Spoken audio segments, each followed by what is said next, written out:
Unfortunately, I've been in a few different situations. One where I was being choked out by a man who was a little bit taller than myself. I'm John Walser. I'm currently a law enforcement officer. I've been on the field for 15 years in my current department, 2 years prior to that for 17 years total. Prior to that, I was in the United States Marine Corps. We were called to a scene where a disorderly white male was intoxicated and was being treated by paramedics for injuring himself. A rather large individual. As we came up on scene, he had just struck a female paramedic, knocking her to the ground. At which time I came on scene, we were able to quickly subdue the subject, restrain him. The techniques that were taught in Cobra are quick, they're gross motor skilled, so I could quickly do it, restrain the subject not only for his safety, but for the general public and for that paramedic.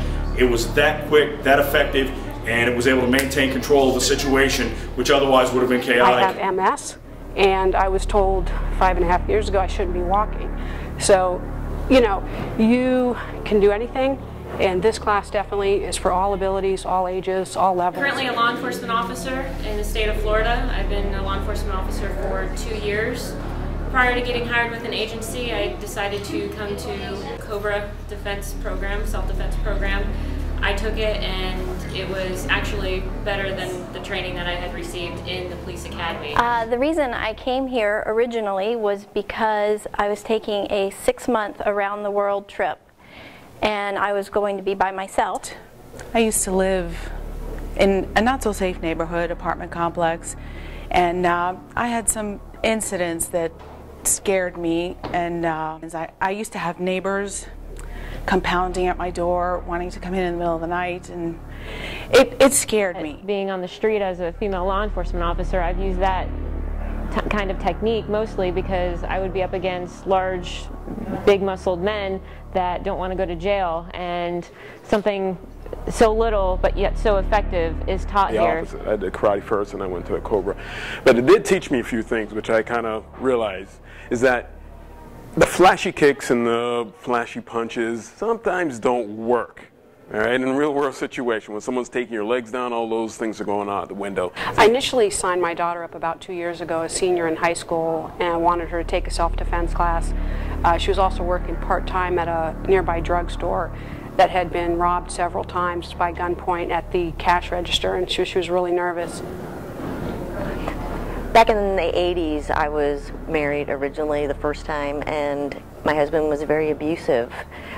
He started drinking. He would use me as his punching bag. Unfortunately, I didn't know about this until much later on, and it changed my life. I hope to God that nothing ever happens in the future, but at least I know I have the ability to protect myself. I actually had the ability to do something other than quivering in fear. And I didn't feel safe, so I bought a gun. And I figured that would protect me, but if you don't know how to use a gun, you don't know, I didn't know how to use it, and actually the gun scared me more than somebody pounding on my door. So after completing the program myself, I got my son involved. I had him do it. He thoroughly enjoyed it, and I have, as a parent, I have self-confidence. I have assurance that my son has self-confidence out there in a real-world environment. Well, I took the Cobra program.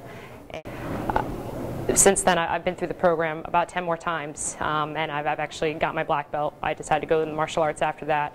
I'm currently a 3rd-degree black belt. The biggest thing that I picked up from this program was profiling people, looking at people, recognizing that they're a threat, noticing what hands are dominant hand, maybe if they have a weapon on them, knives, guns, things of that nature. I did decide to give the Cobra program a chance, and I believe for myself it was the best thing I did. I had previous experience in martial arts. What I liked about the Cobra program is that it was like an introduction to karate for me. A little street karate, what really worked on the streets. The Cobra program is definitely, I almost want to say it saved my future. I can't really say it saved my life, but it definitely saved my future from just kind of being high and flighty and doing my own thing and not really paying attention, just thinking everybody's friendly and people don't do things like that to you, when in reality it can be your closest one to you. I was actually kidnapped. I said I was about 5 or 6 years old. I was in kindergarten. I was at my babysitter's house. It was middle of the day, and he walked right into our garage. Started talking to us, told us about a wonderful playground that he had, and ended up taking me and the little girl that I was with, and they got us down the street before one of the other neighbors called the cops, said this is what's happening. They knew there was a rash of kidnappings in the area, and actually got us out, swarmed the whole thing. I don't remember that much of it, having been so little. It's actually scarier now to think of it as an adult than... And one of the first things I learned was how much I don't know. The class is realistic. It puts you under pressure, makes you think on your feet. Now I'm a Cobra instructor. I fully believe in it. The Cobra program offers something that nothing else does. In reality, violence happens every day. It's about staying alive and staying tapped. And I would recommend it to anyone. I'm making my nieces and nephews do it. I'm going to make my kids do it. It will have an impact. I was in a bad relationship a while ago, and he had decided to put his hands on me. And I remember that feeling at that point was, you don't know what's going to happen next. And it's at the time I didn't know how to defend myself, so it was real scary. And I remember I never wanted to feel like that again.